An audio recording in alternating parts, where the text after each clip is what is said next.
there's a situation going on in Portland surrounding this red house on Mississippi Avenue.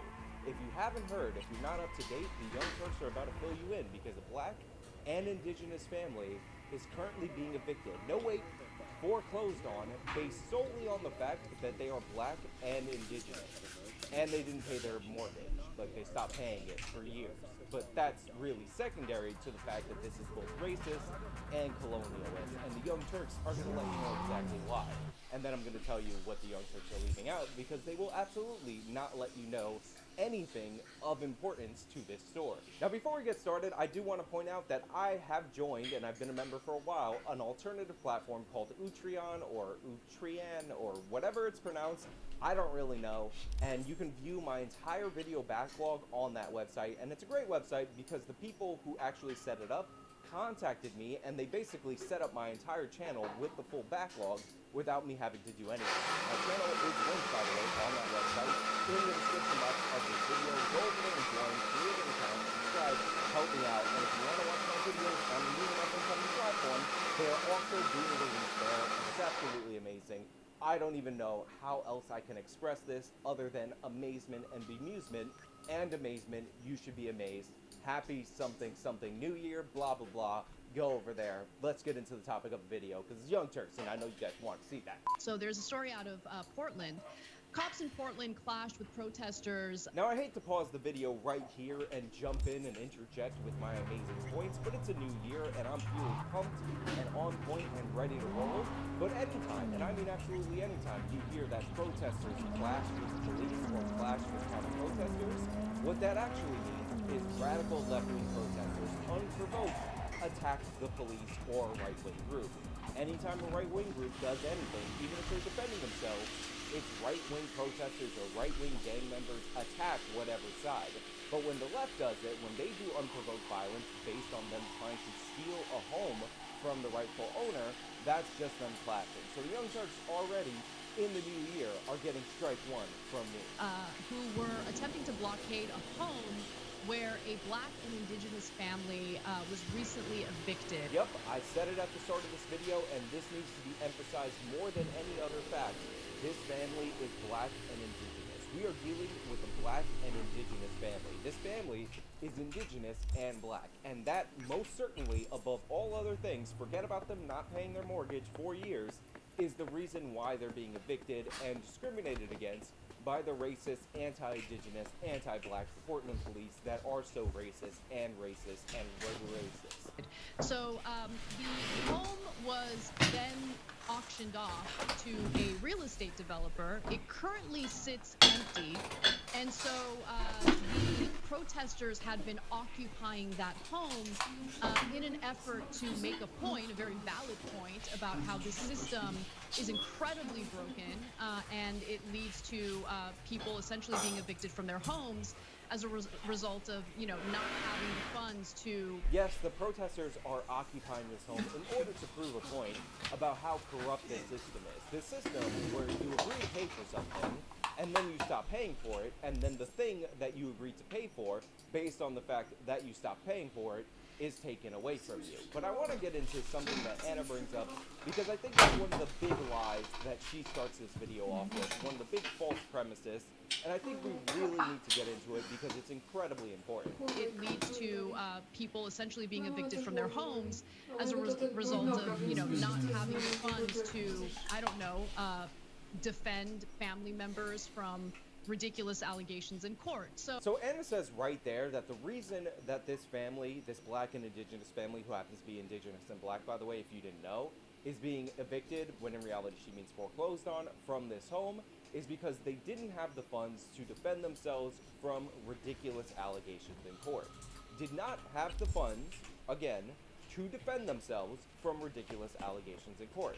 We're going to talk about that very soon in this video. I'm going to break that down for you, but I just want that to be pinned in your brain because I looked up these ridiculous allegations in court, and I find it fascinating that Anna Kasparian has presented it in this way. However, there is a chance that later in this video, Anna will correct herself and talk about the allegations in court, and if she doesn't do that, then I'm going to explain them to you. And if she does do that, then I won't, and I'll apologize to Anna. But the thing is, I've already seen this video. I know that she doesn't do that. I know that she doubles down on this lie, so you're just gonna have to wait for me to explain this to you. So, the protest basically got crazy once police got involved because they wanted to board up the home. They blocked the streets and they tried to get these protesters out of that area. The owner of the property, which is a real estate developer, where the eviction took place, issued a complaint that people were trespassing.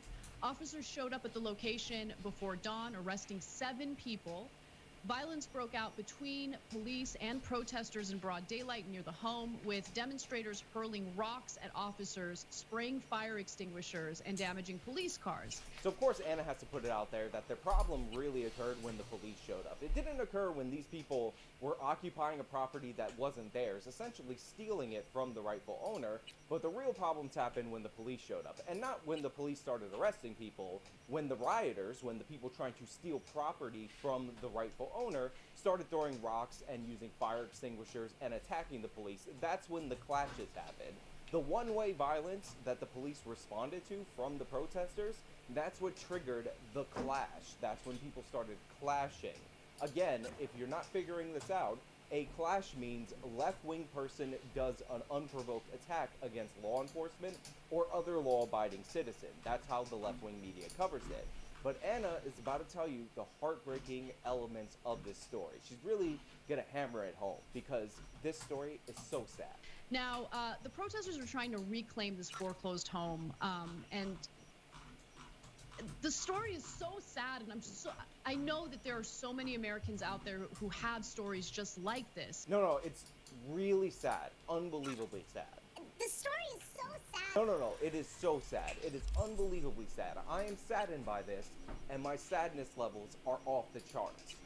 The story is so sad. Yeah, it's just sad. It's sad. We got it. It's sad. It's sad. The story is so sad, and I know that there are so many Americans out there who have stories just like this. So to give you a little bit of context, and then I want to hear your thoughts, John. The Hill reports that the house had belonged to the Kinney family since the 1950s. The Kinney family had actually paid off the home, but then they ended up taking out a new mortgage to pay defense lawyers after a family member was arrested in 2000. I mean, honestly, that was really sad. This family owned this home. They had already paid it off, and they only had to take out a mortgage because a member of their family got arrested. And as Anna said at the beginning of this video, it was due to ridiculous accusations that they just didn't have the money to pay for. That's why they had to take out a second mortgage, because obviously the systemic racism against Black and Indigenous people, obviously, is the reason that they had to pay off lawyers in order to fight ridiculous allegations. It leads to people essentially being evicted from their homes as a result of, not having the funds to, defend family members from ridiculous allegations in court. So that's the only reason Anna would present the story that way, obviously, right? Anna wouldn't deliberately obfuscate what actually happened in that case. The thing that might make the family or the person at the center of that court case seem less sympathetic. No, she wouldn't do that. It's obviously something to do with Black and Indigenous, and just so many families just get crippled by our criminal justice system. I mean, who doesn't have a member of their family that killed somebody via hit and run and injured another elderly person? Who among us hasn't hit an 83-year-old man with their car and then fled the scene of the crime, leaving that person for dead with his injured wife right next to him? Look, I've covered a lot of stories of so-called systemic racism and racism on this channel, and I've refuted, disputed, and debunked all of them, but this is not an example of something that I can refute, dispute, or debunk. I mean, what else do you call it besides systemic racism when you have a 17-year-old, who's Black and Indigenous, by the way, arrested on frivolous charges? I mean, all he did is something that every white kid has done in their entire lives multiple times and never got prosecuted for it. He was driving with a suspended permit, didn't even have a license. He was speeding, he blew through a stop sign, hit an elderly couple in their car, causing the elderly man to die and injuring his wife severely, and then he took off and ran. I mean, I don't know what else to call that except for frivolous charges and systemic racism. Who among us hasn't done something like this?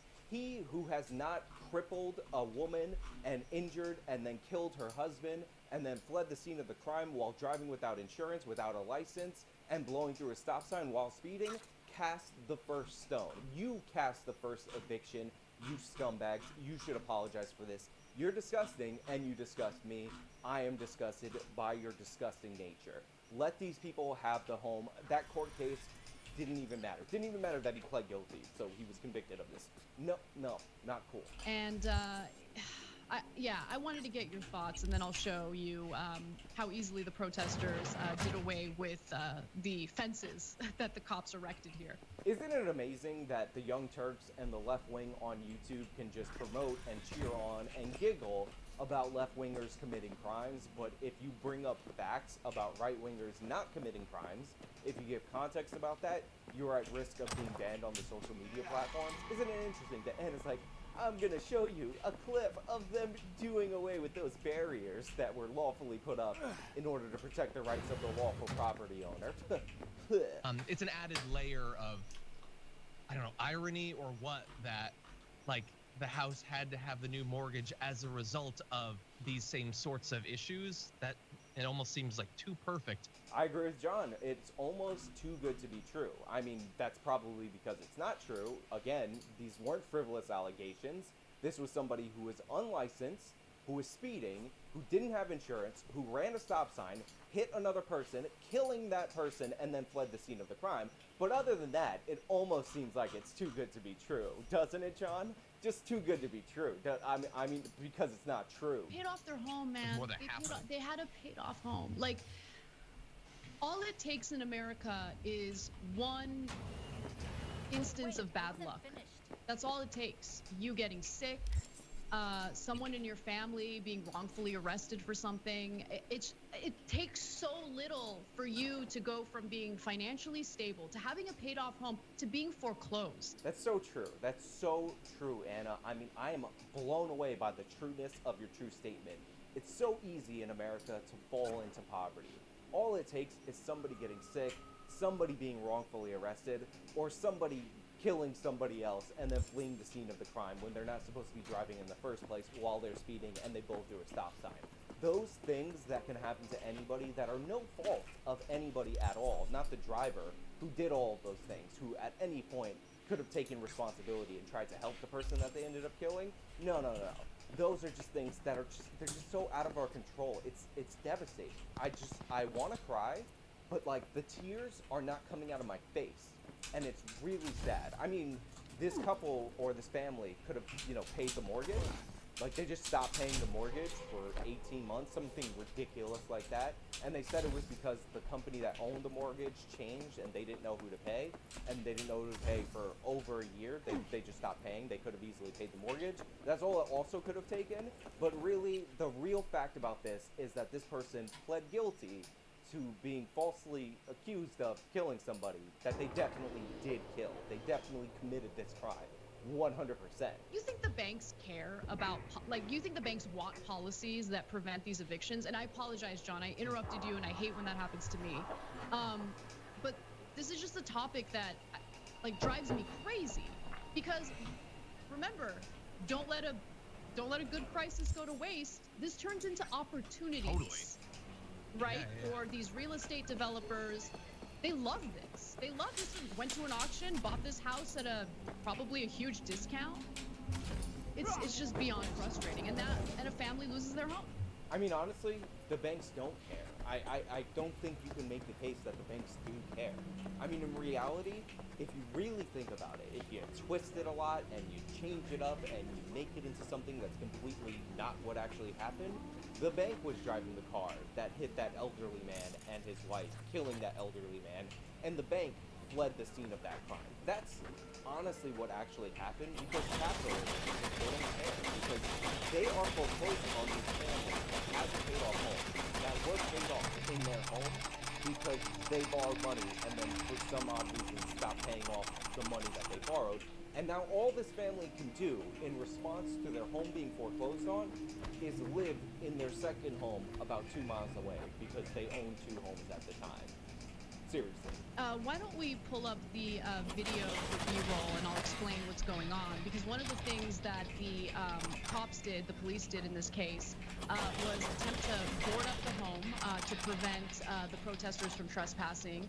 And, you know, they also put up this fence, and it's just, they're pretty unstoppable. They're like, no, we're going to go ahead and tear down this fence. We don't care that it's boarded up. There have been allegations of crime taking place there, and obviously I'm not in favor of that. I condone that. I mean, crime outside of alleged, like, you know, trespassing or whatever. But other than that, we also don't know. We don't know. That's why I'm saying, like, I haven't seen evidence of that, and that's what's being alleged by the real estate developer and by the cops in this case. And you know, I would say that maybe they have a little bit of a bias, and we should wait to see evidence of actual crime taking place there. I swear to God, the Young Turks are unbelievable. They're showing you evidence of the Antifa rioters committing crimes. They reported earlier in the video about them attacking the police, which is in fact a crime. But then they say there's no evidence really of extra crimes being committed, and you can't trust the police or the property owner because they're biased. Meanwhile, they're trusting fully, they're giving their full faith and credit to the people who stopped paying their home for no reason and are trying to steal this property back from the rightful owner. They're trusting the idea that, I don't know where they got it from, that the family had to be in this situation due to the fact that their kid was wrongfully accused of a crime when their kid pled guilty and 100% undoubtedly committed that crime. This person did, again, drive without a license, a suspended permit, was speeding, had no insurance, blew through a stop sign, hit another car, and then left the person in that other car for dead. One person died, one person was severely injured. That 100% happened. But the property owner's really biased. The person who paid for the property and wants the property that they paid for, they're biased because they want their property. I don't know how else to describe this video other than insane, completely dishonest, and exactly what we'd expect from the Young Turks last year and into 2021 going forward. But those are just my thoughts. Let me know your thoughts down in the comments below. If you like this video, then you can show me by leaving a like. You can subscribe for more content. Follow me on all my social medias. They're linked in the description. This has been me talking about the Young Turks, completely lying about a story and supporting criminals. Till next time.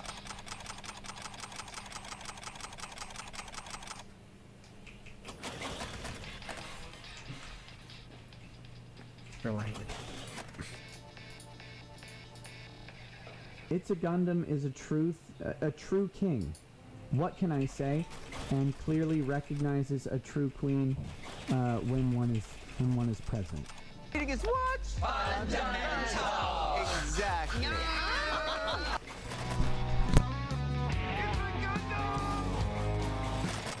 All right. I've been sent a lot of Twitch clips, children, because people want me to watch them. I hate this. I envy Markiplier in the day. And then he can go fuck himself! Let's go. Let's do this. There's no sense in bitching. Alinity weighs in on everyone's favorite just chatting subject. Boobies. I don't have a problem with people having their titties out. I actually really enjoy when I see somebody with their titties out. I love titties. That doesn't mean that I want to do that myself. What are you talking about, Alinity? You had your titty out like a month or two ago, remember? When you pulled your shirt up and your boobs flopped out? That's more titty than is supposed to be allowed. I wouldn't do it personally. Pulls boob right out. Okay, queen. All right, you're telling your truth, girl. Give it to me, sugar. I was younger. Oh, shit. Oh my. You guys know what I mean? Like, there's a difference about, like, what makes you feel good and what makes other people feel good. I'm not a famous person. Maybe you guys should get out of these famous people's lives and, like... You're really not that interesting. I actually really enjoy when I see somebody with their titties out. I love titties. The envelope every day. If I log on, I don't even log on you and stream because I could be embarrassed at any moment on what you say, how you act. You don't think of anybody else. I actually really enjoy when I see somebody with their titties out. And I see titties, I'm like, yay, titties. Stan, how you don't have 100,000 views every time you stream? Because we're on Twitch. And Twitch caters to 8 to 11-year-olds who are desperate for some sort of Fortnite gameplay of their Fortnite favorite gamer player. That's why. And then the other 50% are in just chatting, looking at big-ass boobs, right? That's why. Welcome to Twitch. You get the hell out! Titties do make me feel good in the people who watch, that's for sure. Somebody give Billy a segment. And like, if I browse Twitch and I see titties, I'm like, yay, titties. I love Alenity. She's the greatest. She is the greatest. Thank God she became a Twitch dot. You know she was supposed to be a doctor in her home country, right? Her literally, like, Twitch did do something good giving her a career doing this shit. Because she's a doctor, she probably would have killed a lot of people. Could you imagine going to see the doctor about your ailment and it's this girl talking to you about it? Could you imagine? Like, try to put yourself in that area and it's not a porn film. Alinity comes in, it's not porn, it's real, and she's like, okay, you like have a malignant tumor? I'm gonna do the surgery. You're like, let me get my affairs in order. I gotta write my will. No, like, I don't got a problem with titties. Titties are great. They're like... Of course you don't have a problem with titties, Alinity. Your whole platform's based on them. You think people are showing up because you're really that interesting? No, sugar. It's because you're attractive. And they like looking at your feet. And they love when you screw up and show a little bit of butt cheek, some nip. It's what they're there for. It's essentially like, I don't even know what to call it, because this level of thirst I can't contemplate. It don't make sense to me. Where you're watching a girl and you think she's attractive and you give her money and she's never going to have sex with you. That shit just don't click in my head. You know, it don't click. It's like something goes wrong. Maybe my brain's wired differently. And you're watching and you're waiting and you're like, every day you're in the chat like, you think this will be it, guys? You think her titty's gonna come out today? Oh, I hope I see some butt cheek. Ooh, I'm dying for some camel toe. You know, that's exactly what's going on in the chat. And the rest of us just wait for her to fuck up so I can giggle like this. I love Valinityisms. The givers of nutrition, you know? Oh my God. I love her. I love her. I gotta play that nutrition part again. I have to watch it again. I love seeing her brain formulate a thought. You know, it's just like the neurons are firing off and it's like a coherent thought is coming. Here it comes and yeah. They're the givers like of nutrients. The givers of nutrition. Give me those hand signs, baby. Work those words out of your mouth with your hands. Oh my God. I should stop because I've dated girls like this. I'm a piece of shit. She's cute as hell, but she's dumb as a rock. I love her. Your fucking streams are nutrition for me, Lindy. They're nutrition. This was nutritious and delicious. Ah. Oh God. They're the givers of nutrition. What are they when they're not giving nutrition to a child, Alinity? They're a prop for a fucking stream for some girl to wheeze money off of some sad, lonely dudes. So sexy. Oh God, yes. I love ASMR. I love it when it's visual too. It helps me out while I tend to my needs. Look at those boobs. Oh my God, I'd let her smother me to death with them. Assisted suicide never looked so good.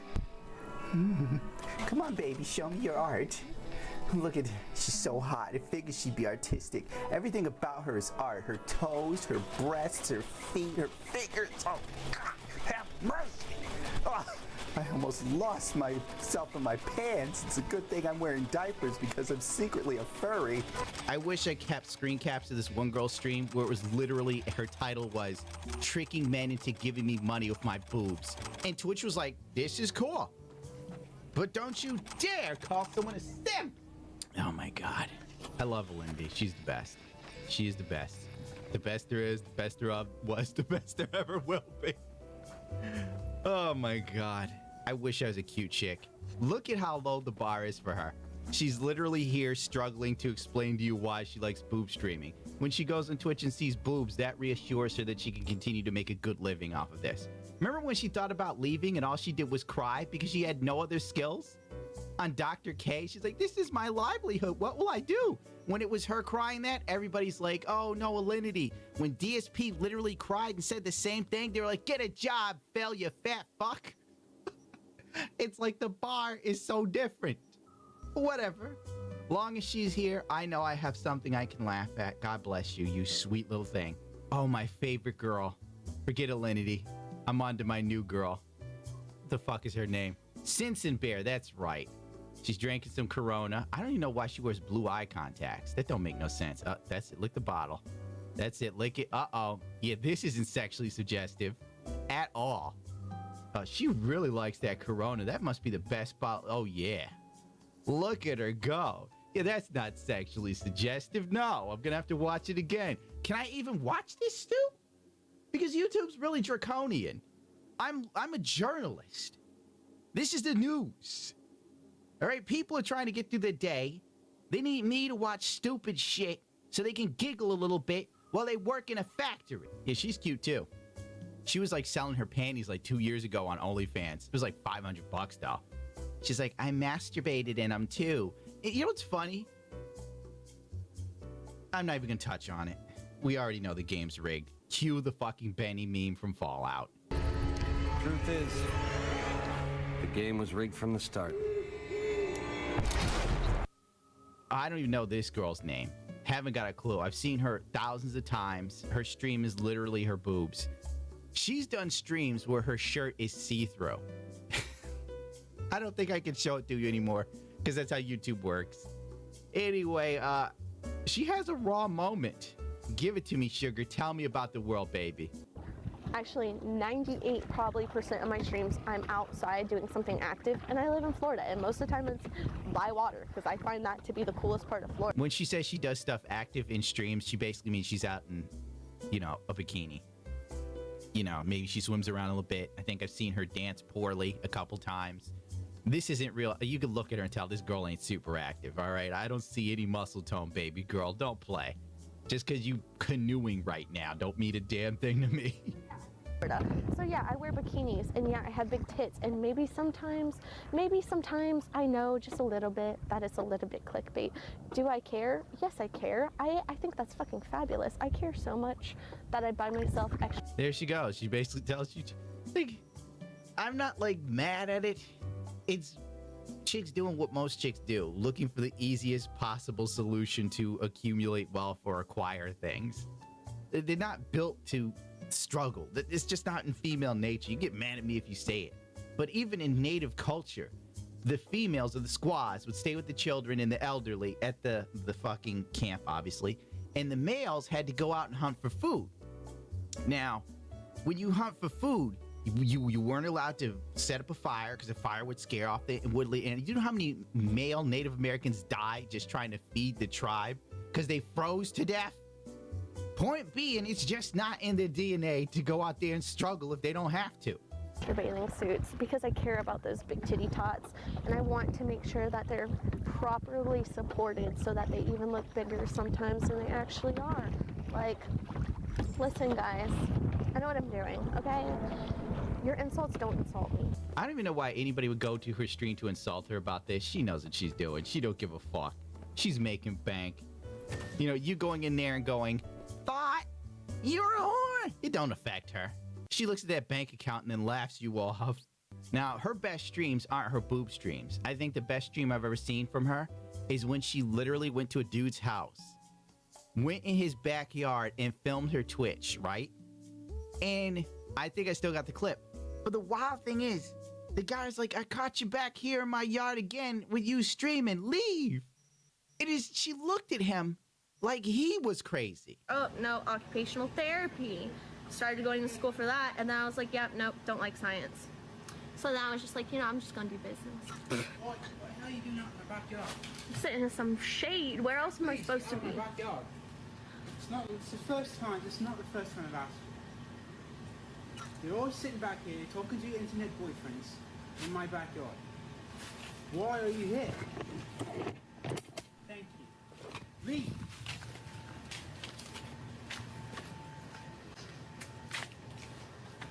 Could you imagine going in your backyard and there's a Twitch dot filming her stream in your yard and you're like, I've caught you here 3 times, Stacy, please leave. And she looks at you like you're the fucking intruder. Amazing. Amazing. I wish I had her level of like, I don't know what it is. I don't know if it's confidence, lack of self-awareness, or sheer don't give a fuck. But if I could go to her house, stab her with a needle, and steal some of it and inject myself with it, I would do it in a heartbeat. It would make these stupid videos so much less stressful.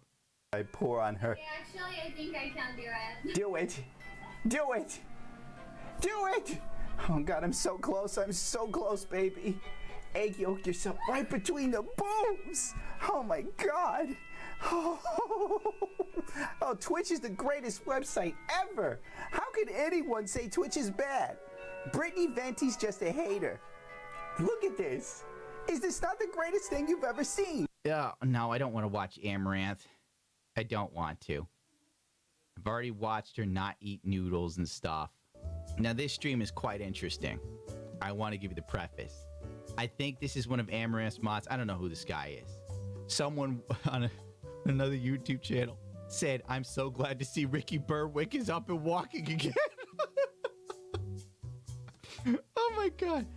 Anyway, this dude makes the ultimate mistake in an Amaranth stream. Get ready to watch this.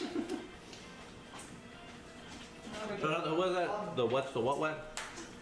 So I don't trust Marcus wait tonight. until these get soft enough that we can like, push through them. He was literally taken off screen to be chastised for blocking Amaranth's butt in stream.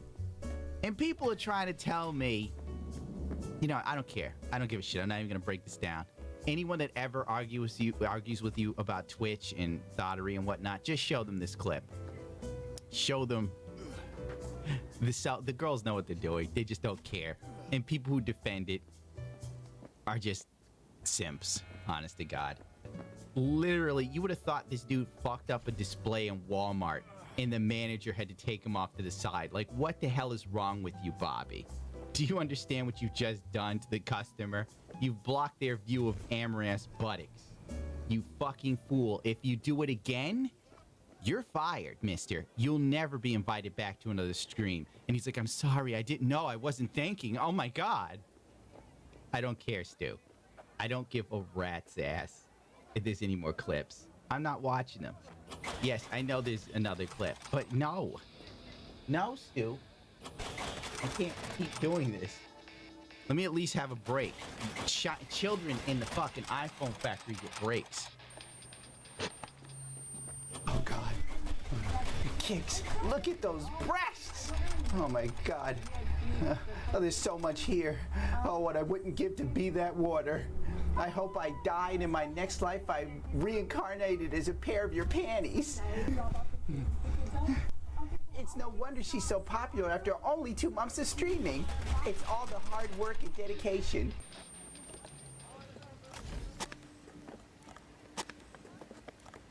This girl's called the Crypto Nat. You ever just see something that makes so little sense you can't explain it? Basically, she sits and plays music, which blows my mind considering Twitch is handing DMCA strikes left and right to Twitch partners. This broad seems to be totally flying under the radar. And her stream is, she listens to music and then wiggles around a little bit. Sometimes she gets up and dances. I don't even think she speaks English because I haven't really seen her speak. I don't get it. I am literally like, it's almost creepy. It's like a creepy stream. It's like attractive creepy girl who will wiggle around and dudes just line up in droves. I don't even know. I don't. You know, there has been a weakness in the modern male today that I cannot explain to you. But a lot of this stuff wouldn't exist if there wasn't the simp to facilitate it. At the end of the day, the root of the issue isn't really the thought. The thought is taking full advantage of a system designed for her to flourish. It's a simp. If the simp were just willing to take back some of his pride as a male, some of his strength, and look at himself and say, I'm worth more than this. I have more value to the world, and I will not give my affection nor my resources to a female that doesn't remember me. Then the world will probably be in a different state of affairs and OnlyFans would end tomorrow. But unfortunately, that won't happen. And most people will look at me as some sort of evil tyrant for even saying this. Oh well, what are you gonna do? It's a good thing the thought is here. They've done a lot for my trash career.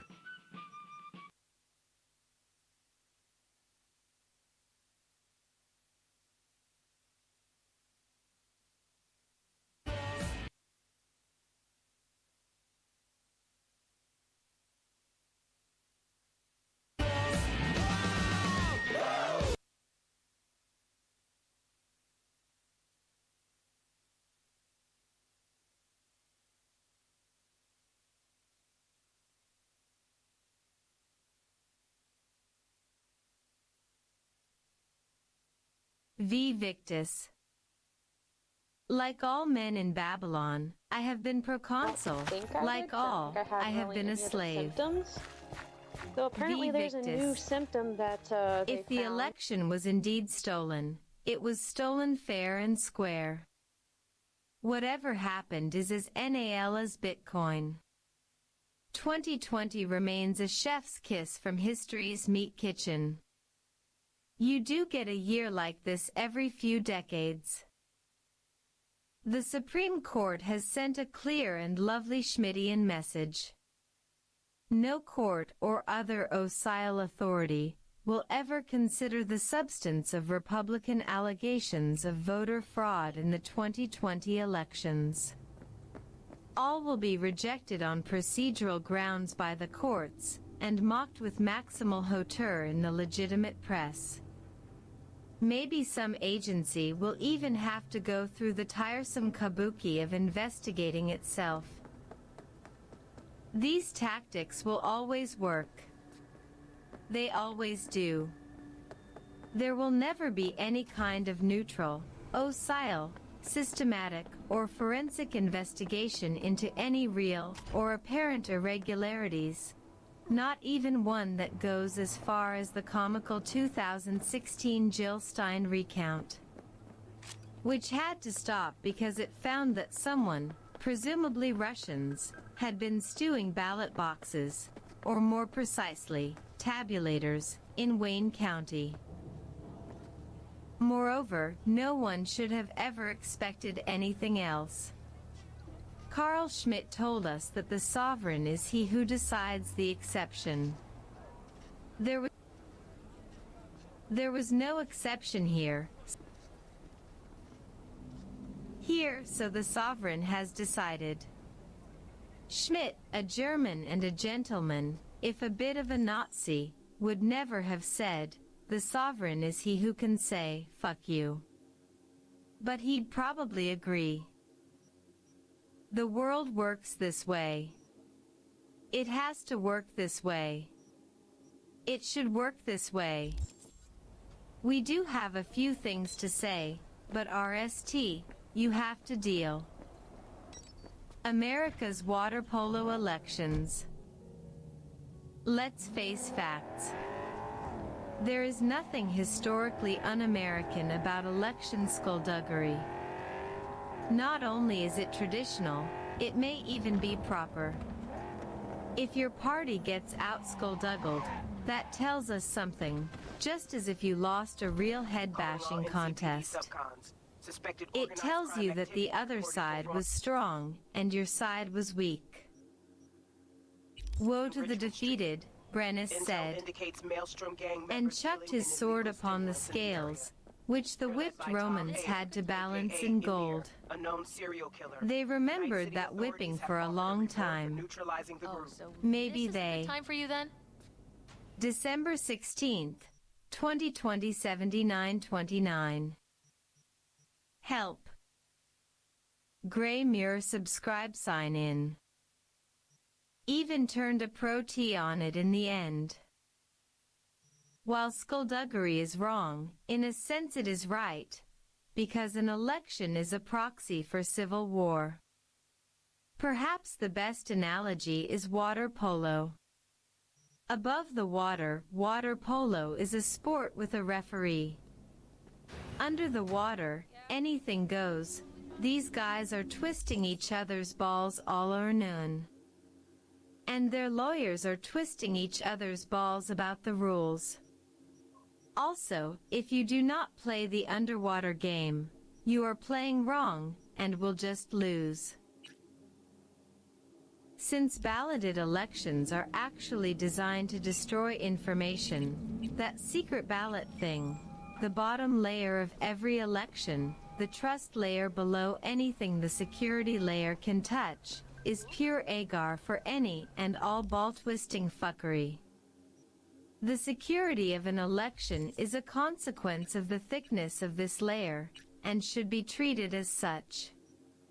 Also, if you do not play the underwater game, you are playing wrong, and will just lose. If any election system were fuckery-proof, would it need election observers? Also, is there any system in America that counts or tracks citizens precisely and reliably? Also, is there any system in America that you would trust to mechanically distinguish everyone's signature from some random scrawl?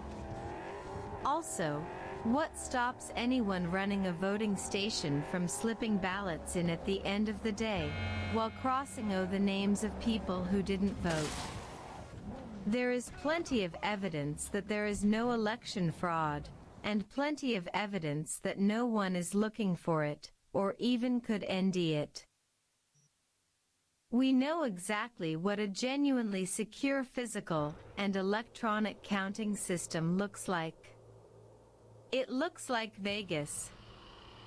We know exactly what a genuinely secure 21st century voting system looks like. It looks like Sweden, Mexico, or even Iraq. Ours looks nothing like any of these things. Where's Brendan? It looks, in fact, like a typical American shit show. They said they had to reevaluate. Or, as the New York Times put it in 2016, horror show. They looked at me like and anyone who lacks quick and savage comebacks for the above questions is ill-positioned to educate us out of this Bayesian prior. I know it couldn't have just been me. He's like the lottery in Albania. Like a real person. The big brain knows America is a third world country. He gave me his card. The galaxy brain knows America has always been a third world country. I can't do this without him.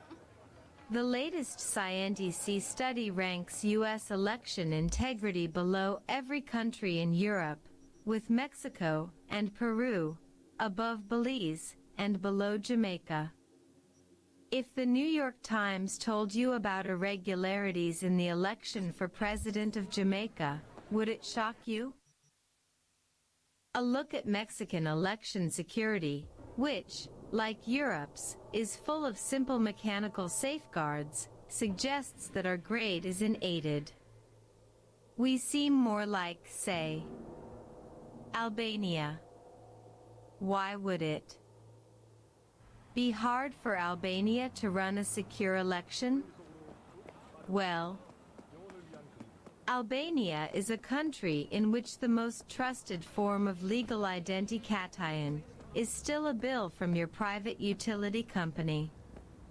Its government does not even know, to within 10 million people or so, how many human beings are even inside its borders. In 2020, the state of Albania sent out 200 billion Albanian leks in bogus unemployment claims. The idea of conducting any reliable human count in this data shantytown, especially once the Albanian Postal Service gets involved, is itself inherently hilarious. Of course, Albania invented all of modern technology and has many private databases which know how many hairs are in your nose. These databases are there to torment you with ads and serve no useful civic function. If anyone in this Albanian security environment assures you that anything is secure, treat him like someone who tells you that the Ganges is clean enough to drink. So it might be. He has a case to make to you, not you to him. No one in any other security context has any concept of requesting a proof, except by demonstration, of insecurity. And a lack of insecurity demonstrations is anything but a security proof. Basic detective novel theory. When searching for malfeasance, investigators are trained to look for the holy trinity of motivation, propensity, and opportunity. How can I help you? We have just talked about opportunity. Place. What is The motivation to win is obvious. What about the motivation to break the rules to win? You fix equipment. The winner of this Seriously. election was the party of consequential ethics, the belief that the ends justify the means.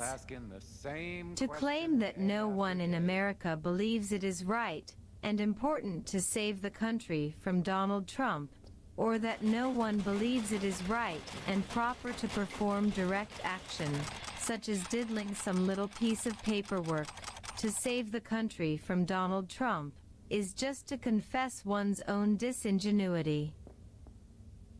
As for whether the United States has a historical record of election skullduggery, the student will enjoy this primary source from 1976. While 1976 was a long time ago, someone was already a senator then. Why shouldn't the same political organization willing to do whatever it had to do in 1976 exhibit the same propensity 44 years later? Has this stew stopped happening, or has it just stopped being talked about? Corrupt organizations, unless really defeated, grow more brazen and corrupt, not less. While this is a good picture of propensity, opportunity and motivation, these three factors are not sufficient to investigate a potential offense. The sovereign should never go on shing expeditions. Before we ask whom to suspect, we have to ask whether anything has happened at all. There is no crime without an actual and concrete event. Something moved the needle. On Tuesday night and Wednesday morning, did something happen? Two things did. One of them has an explanation. We know that two things happened because we have a nearly perfect seismograph of events, the election prediction market, now large and sophisticated. In any liquid and sophisticated market, expected events do not move the market. Major market moves therefore correspond to new and unexpected information. We saw two major reversals of the prediction markets, which went from roughly 15 to 85 to 85 to 15, and back again, one on Tuesday evening and one on Wednesday morning. On Tuesday evening, the market learned that Trump was outperforming the major polls. What did it learn on Wednesday morning? Whatever that event, it was not expected. At least, anyone who expected it could have made a lot of money. No one makes money by knowing what counties report late. And the data available to professional traders is just as good as that available to both the media and the campaigns. The Trump campaign thought it was winning. Did the Biden campaign think it was losing? Or? Yet it is still not impossible for me to imagine that this second event was somehow something subtle, fresh, beautiful, and clean, like our array of suburban Republican wine moms realizing, at the last possible moment, that Black Lives Matter, and rushing to cast their last-minute postal votes. Science, too, can prove this theory, auditing a random sample of ballots for the telltale Pinot Grigio stains. I do think I think like a scientist. I know something happened. I just want to know what happened and why.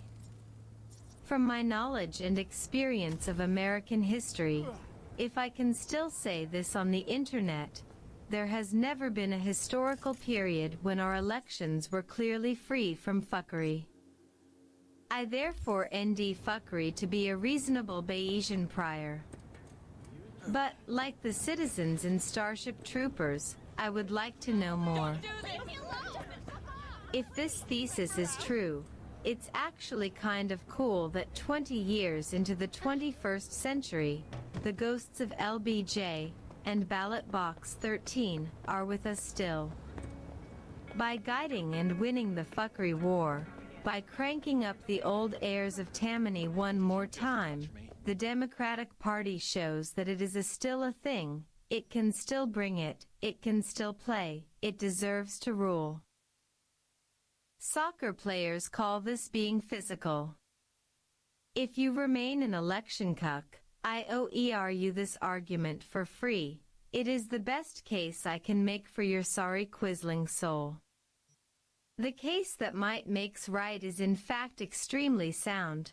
Why not just come out and make it?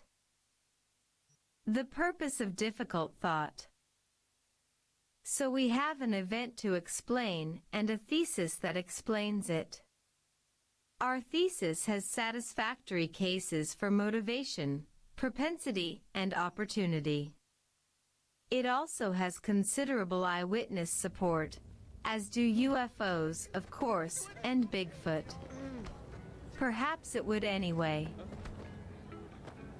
But the parallel between the prediction market reversal, the supposed counting pause, I might be more sure of the pause had I seen it with my own eyes, but I had already demolished enough cognac to kill Bigfoot, and the famous pauses of ganked elections in recent world history, notably the Mexican Ese Cayo El Sistema election of 1988, so sensitively retold by Narcos Mexico, is far too poignant to ignore. What a pleasant surprise! You may be a cuck, You came to say your final goodbye? but at a certain point, you really do have to ask whether your wife is cheating on Thanks you. for the compliment.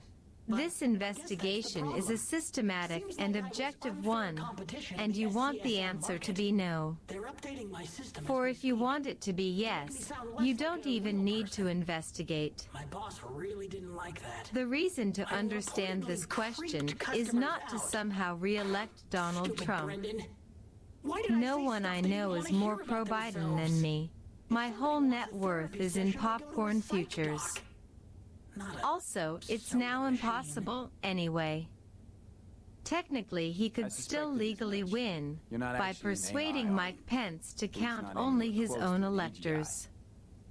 He would have to have balls, and he doesn't. The capacity for free will. The reason is to regain our ability to think calmly, reasonably, collectively, and in public, in the presence of a vast tornado of political fear and loathing. If we can think about this, we can think about anything, and we only regain abilities by using them. Well, who else could say Time passes quickly at an election. crazy enough to be beautiful? The statute of limitations on the steal is short. As time passes, this question grows less important. You thought I'd be sad. Consistent with Patmore's law, as it grows less important, it grows easier to talk about. I'll tell you my last joke. Therefore, this is the right time to talk about it. Not because it is still useful, for it is not, only because it is still hard. How about it? But we have said enough about the election. Go for it. Let's move on to the tornado around it. Get all mushy on me now. While this tornado wants to think about us, we would rather think about it. Living The message and logic of power. It's important to recognize what courts are literally saying. Don't worry, Brendan. When a court uses the doctrine of standing, not a timeless pearl of the ancient English common law, but a political invention by progressive judges in the 1920s, to decline a case, they are literally saying one or both of two things. The RST is that no one asking is entitled to ask. The second is that any legal process in this case would waste the court's time. This same August court has time to declare on behalf of a pedophile that half of Oklahoma is legally an Indian reservation. This message goes well with polls that tell us that most of the losers' voters think the election was stolen. The message to these people, at least 2/3 of Republicans, say 50 million, is clear. They are ignorant and deranged. They do not matter. They cannot matter, and they will never matter. They are not entitled to ask. Pretending to answer would be a waste of time. Objectively, all these statements are completely true, or almost completely true. Yet the 50 million are still a problem. A democracy in which the losing party routinely and effectively delegitimizes the election is not a stable democracy. No one is thrilled that this seems to be the new normal. It is not surprising that the system tries to solve this problem, for it is a real problem. But we can learn something by its approach. If you feel confident in the integrity of some system, and someone questions that integrity, your natural impulse is to check its integrity one more time, as exhaustively and transparently as possible, unless you think being convincing is unimportant. The system does think the problem of convincing 50 million people, many of them heavily armed and mentally unstable, matters. What if a sincere, ingenuous response would only convince 10 million of them?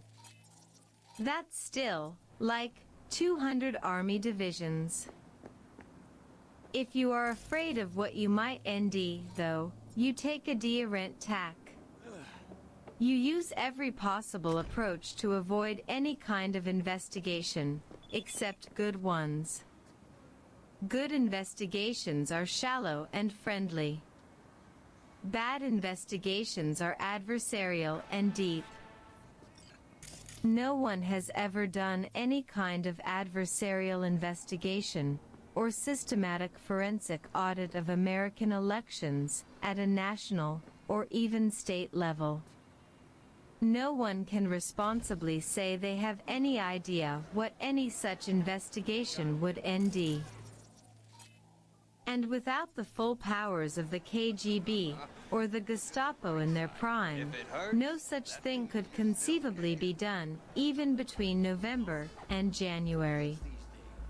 So the court is in a sense right, but not in a sense that anyone literally believes or would dare to say. This is what's so cool about stealing the presidency. Though hard, it's easy to get away with. Even from the perspective of the docile opposition, the path of investigating the election is inherently a giant shit show, whose possible outcomes are A. failing anyway, or B. succeeding and creating a bigger shit show, a second Trump administration, which would inherently start in a state of near civil war. From the docile perspective, A is a minor success and B is a hysterically exaggerated world historical disaster. The result, no one serious wants to go there. Therefore, greatly desiring to change the hobbits' minds, unwilling to take the risk of actually auditing an Albanian election, which might even turn out but also could emit a shit show of almost arbitrary scope. The system reaches for its usual plan B. It activates the gigaphone. Fully armed and operational.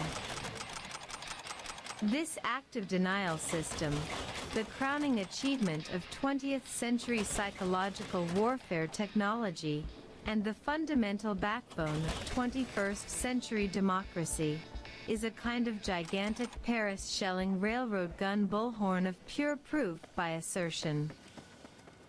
At a certain caliber, assertion is no longer assertion. It is insistence.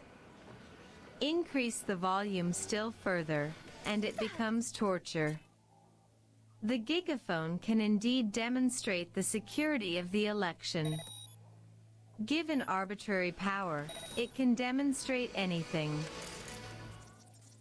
The gigaphone's huge microwave dish hoses the unruly hobbit mob with unendurable levels of red-hot contempt. With its throttle turned up to 11, the NYT's headlines are ripped from the Rodong Sinmun.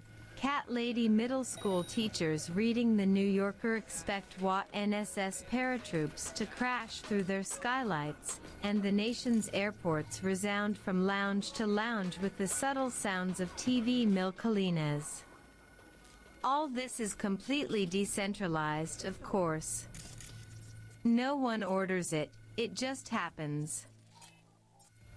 The Hobbit is simply embarrassed into compliance by his elven betters. The ideas he believes become a dangerous mental disease. This diagnosis is written into history. The sooner he gives up this nonsense, the better. To help convince him, we'll make this idea quasi-illegal.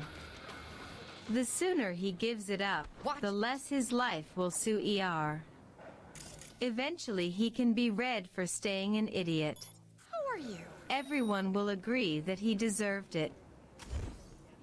This is Popper's paradox of tolerance. Popper discovers that every real regime must have the apparatus of the Inquisition in its back pocket. If it hesitates to deploy its intellectual rack and thumbscrew, it will be replaced by a regime with no such qualms. Popper, read logically, advises the Nazis to repress the communists to repress the Nazis, the liberals to repress both, and both to repress the liberals. From his open society he comes all the way around to Hobbes, Schmitt and Machiavelli. Next he will tell us, in Esperanto, that the earth is nothing but a vast bloody altar. There are only two problems with the gigaphone. One is that it does not have to be right to work. It is unaccountable even to reality itself. Its only limit is power. Given in night power, it can blast anything into everyone's head. The second problem is that the gigaphone does not have a night power. It has a XCD caliber. It only goes to 11. It is currently being operated either at or close to 11. 11 will almost certainly work. What if next time the system needs 12? The election and Trump himself are already in the past. They are cooked. Trump stepped in front of the beam one too many times and ran out of his famous luck. There is no reason to remain in the energy cone of the gigaphone. But he made it show its full power level, and not just this time, and that it can never take back. The Constitution and the press. We learned something else about the real Constitution of America, that it is the press, not the courts, with the sacred power to inscribe ocile reality.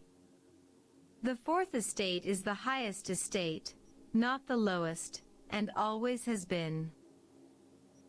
This election and its aftermath have once again reminded us that there is no serious or major institution in the United States, the Supreme Court certainly included, willing to challenge the mainstream press. There is nothing even slightly new about this. When the New York Times wrote, in an overly frank tweet it later deleted, that the role of declaring the winner of a presidential election falls to the news media, perhaps much as the role of declaring the winner of an imperial election once fell to the Praetorian Guard, it said the quiet part out loud. Fundamentally, the Times was right. And just a few weeks later, we would see it prove itself right, as might has a right to do. Might makes right is not an ideal but a fact. But might is power and power is government. Never change. The Times can never remove that ring. Ride once with the king, young man, and the saddle marks will never leave your ass. Same shit. The press is a fundamental organ of government. Every government has a ministry of truth or some agency like it. A decentralized truth ministry, like ours, works the best. We are used to thinking of centerless things as better, because they are more varied. If a decentralized press coordinates on one perspective, it might as well be centralized. We do not need to understand why or even how it self-coordinates. We can therefore treat both its nominally decentralized structure and its nominally non-governmental status as fundamentally titious. Considering the legitimate press as a camo-aged arm of the state suggests new paths to systemic accountability. It also explains anomalous yet true observations, like the Times' unfortunate tweet. In our real Constitution, the news media is much more powerful and important than the Supreme Court, let alone the totally fake and lame Electoral College, this weird 18th century game of human chess. It is quite right and proper for the Department of Truth to declare the truth of the election. Similarly, the Department of Defense is out there defending us, and the Department of Agriculture takes care of, like, plants, duh. And is it not clear that, of all the departments, truth is the most puissant? The Times has its own form of government, literally, a hereditary absolute monarchy. This is a curious choice for the center of power in a democratic country. Could that be how Chinese people feel about their system of capitalist communism? For Americans to see that this medieval kingdom not only compares apples to apples with the Supreme Court, but in fact matters much more than that court, is a complete violation of the whole American political tradition. Yet this idea is not at all new. It is older than the Constitution. Everyone with a high school education has heard the term Fourth Estate. And anyone who did AP Euro knows estate means branch of government. It doesn't take no Aristotle to realize that, by putting its strongest branch of government, its Ministry of Truth, outside the government, the American School of Constitutional Architecture has only managed to create an unaccountable government above the government. Surely the Praetorian Guard in its day was no less sovereign, though I trust the Times more. No surprise that at the historical and reputational core of this AP government, we envy an arrogant, capable, unaccountable hereditary monarchy. George III, call your OCE. The robed conservakin. Next to so grand a tradition, what are a few lawyers in black robes? They are nothing, men who allow themselves to be nothing, in the famous words of V.S. Naipaul. When we think about the emotional energy that has been poured into the Republican Party, mostly consisting of people who feel sincerely that the reason they vote, they care, and they donate is to protect their whole world and way of life, we see a whole boomer generation that, convinced by the power of the Warren Court to turn 1950s America into 1970s America, genuinely thought of the real purpose of presidential election victories as less about policy than about slowly, surely, randomly racking up points on this 9-point scoreboard. A generational game, like the Loess slow rise. The right's biological luck in this game has been, frankly, amazing. Almost amazing enough to be suspicious. And then they turn around and see that when they win these points, at the cost of generations of energy and emotion, they win nothing. They do not even win issues. Sometimes they lose, sometimes they stall. They never win power. In the 1980s, Republicans realized that the revolution of the 1960s had swept away all of America's prestigious institutions, and nothing was low. Since they still had a fair dose of 20th century energy low, they set about producing a new leadership class. The cream of this crop, the absolute cream, completely top people, sharp as a tack, are the court's core conservative majority, Roberts, Kavanaugh, Gorsuch and Barrett. The deep conservatives on the court, Thomas and Alito, came of age when there was no right-wing establishment at all. So they had to learn to think for themselves. Like many, they became addicted to this awful habit. Even when it is obviously not in their best interest, they cannot give up thinking for themselves. All the conservatives, the entire Republican establishment, are absolutely worthless for the purpose of obtaining power. You need only look at them to understand why. They missed their life calling. They should have been real estate agents. Every one of the conservative justices would have been a top performer in the statewide 1%. Most Republicans do not understand their 80s leadership class and its 80s philosophy.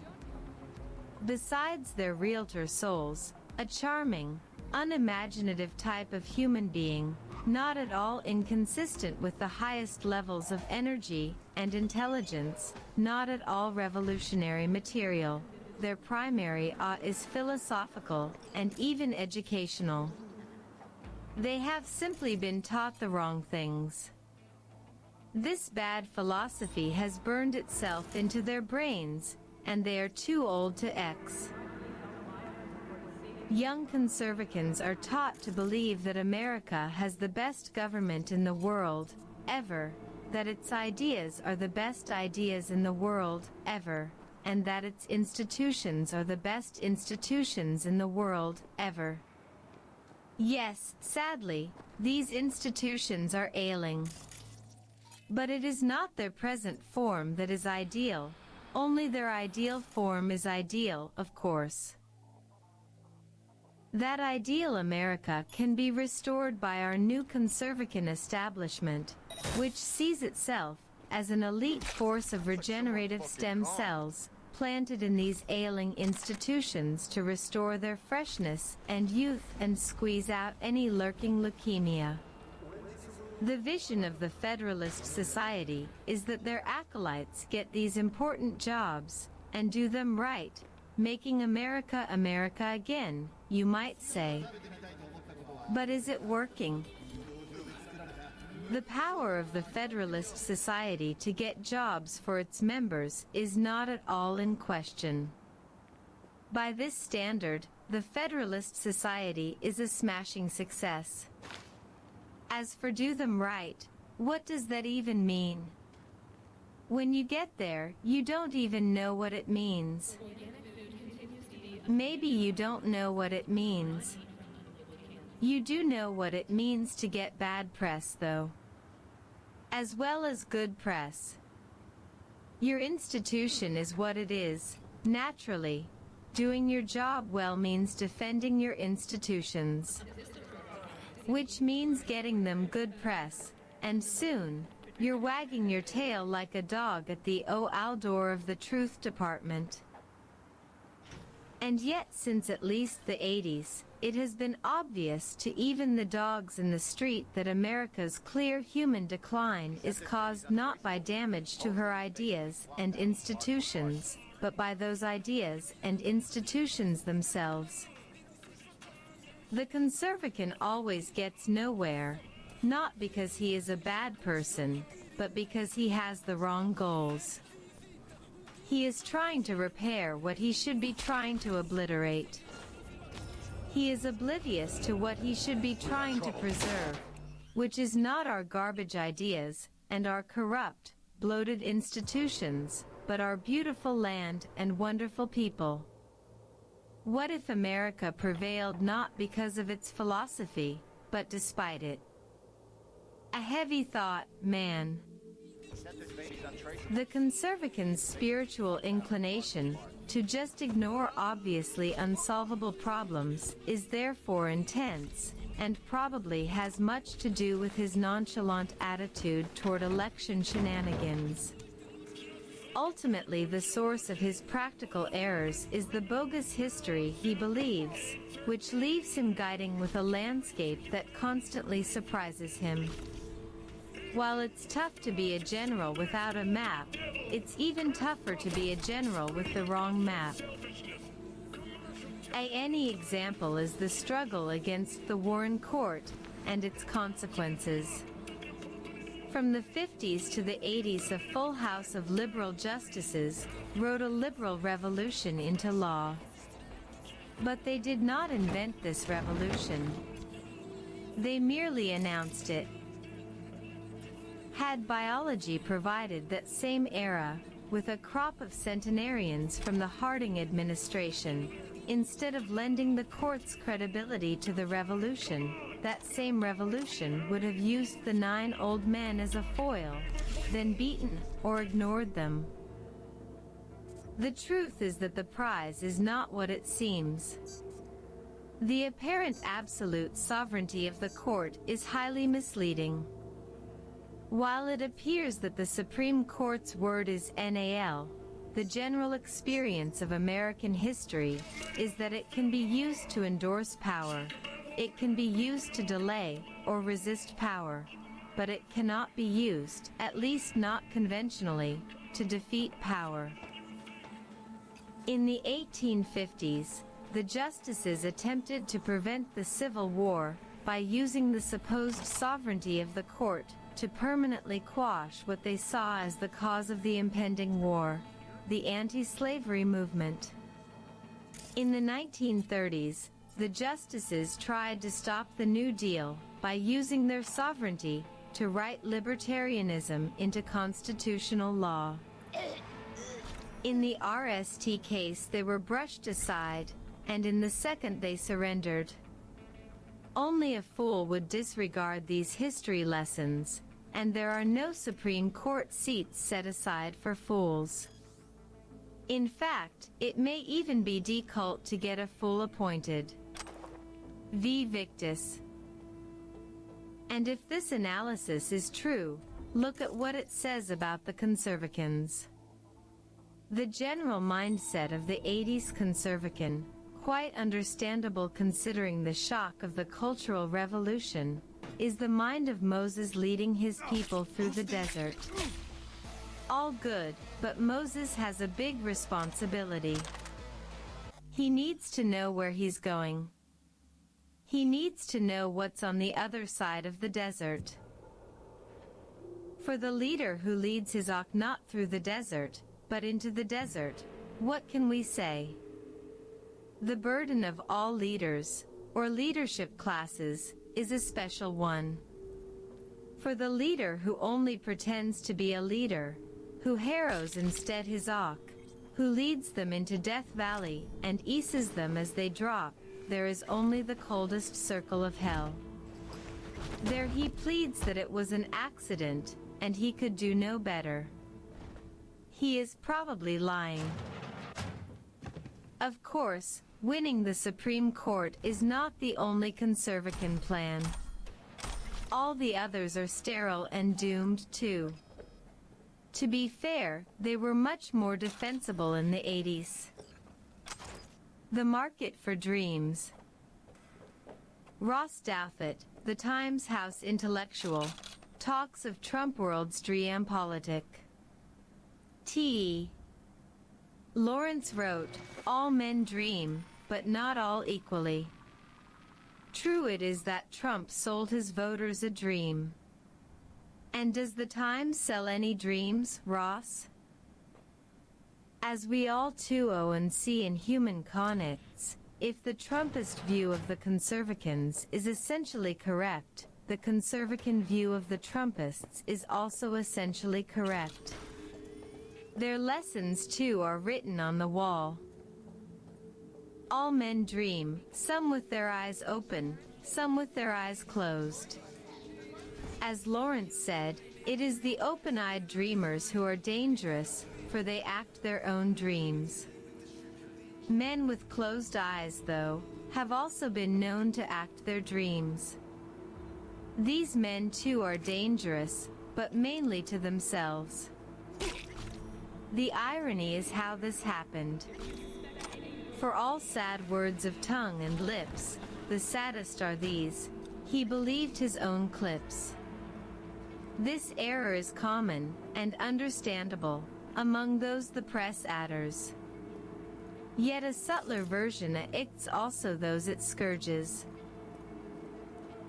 The press made such bank o' Trump that, as I write, their accountants are panicking, perhaps congratulating the conspiracy on pushing Biden through, but also inquiring subtly as to whether it might be possible, maybe next time, like for a change, for some little bird to program the Dominion machines to elect Mussolini, Franco, even George III, if possible in the midterms, please THX.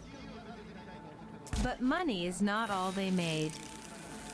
They made Trump and his supporters believe them.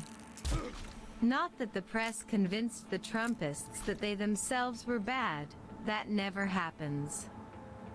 The press just convinced the Trumpists, and Trump, that Trump mattered. Actually, he was orders of magnitude from mattering.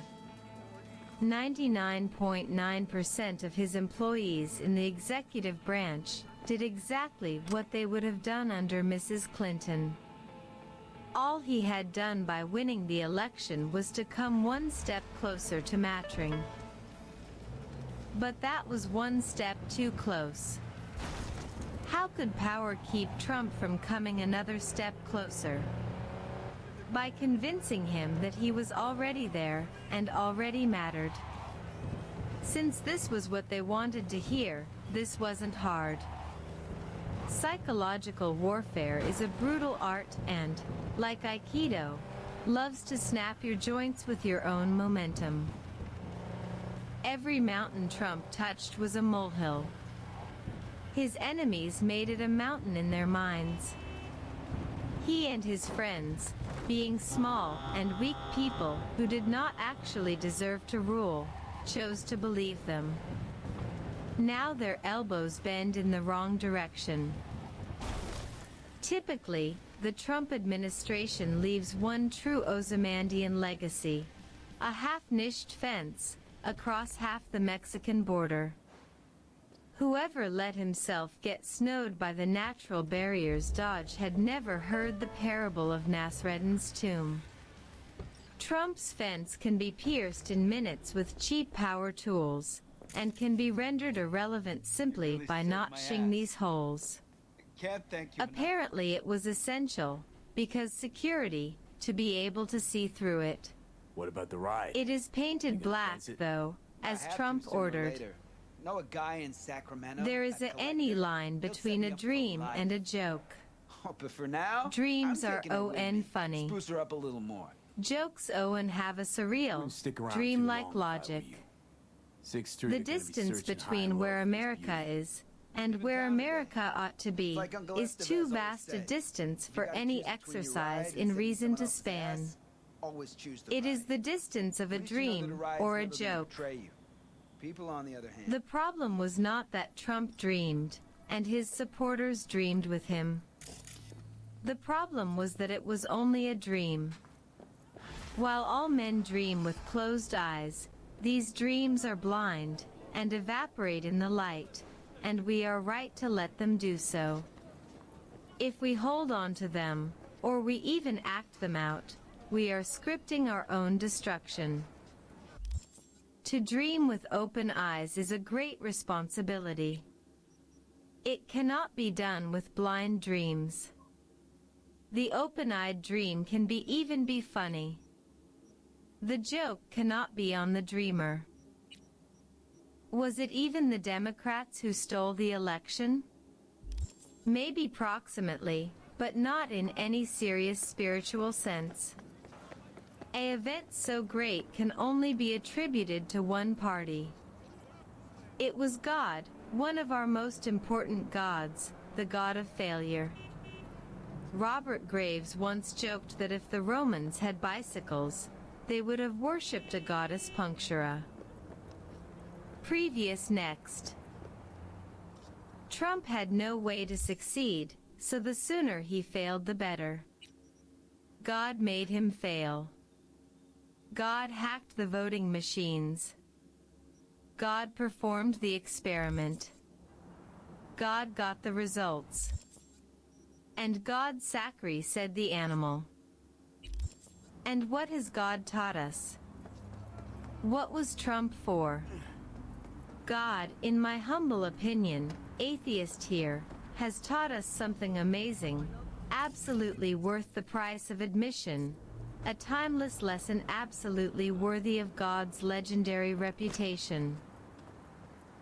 While Charles Maurras called the defeat of France in 1940 a divine surprise, our short, hilarious Trumpenrake was a divine marketing experiment. The world historic purpose of Trump was to validate the market for Dreampolitik. With Trump as his instrument, God has taught us beyond any doubt that, fucked as America may be, fucked as America is, we still have a market for dreams. Indeed, we are so fucked that only dreams can save us. We're going to need better dreams, though. Subscribe. 7929. Write a comment. 5 replies. It is instructive to compare Curtis Yarvin to all the other based opinion makers Frog Twitter, Tradcons, Paleocons, etc. What the latter essentially say is things like, it's important to get married, it's important to go to the gym, it's important that Trump stay in office for more years. What this motherfucker says is things like, America is a lie, the last 400 years have been a lie, might makes right, the strong rule the weak, and told me to tell you that you're strong inside. Always were. Well, that doesn't sound so bad, right?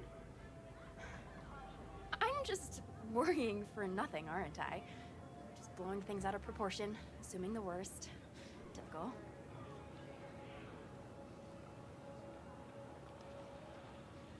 I got there too late. They updated his system.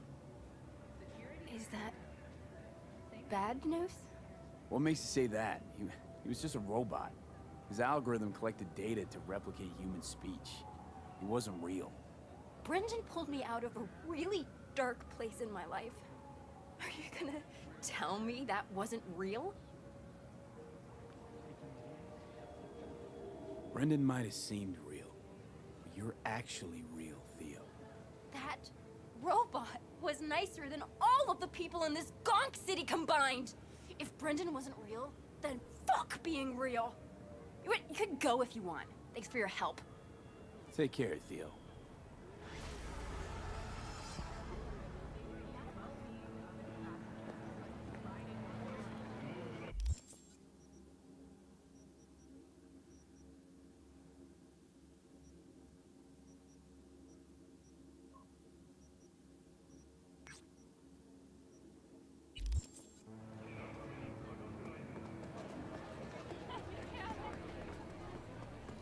Oh shit, not good.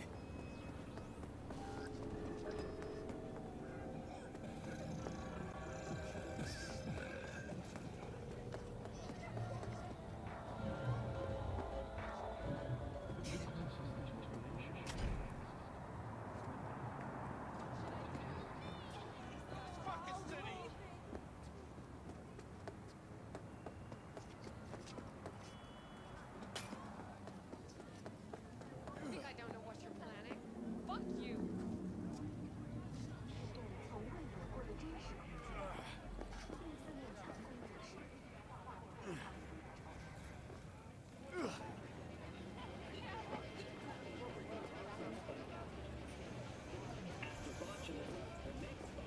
You in a hurry or something?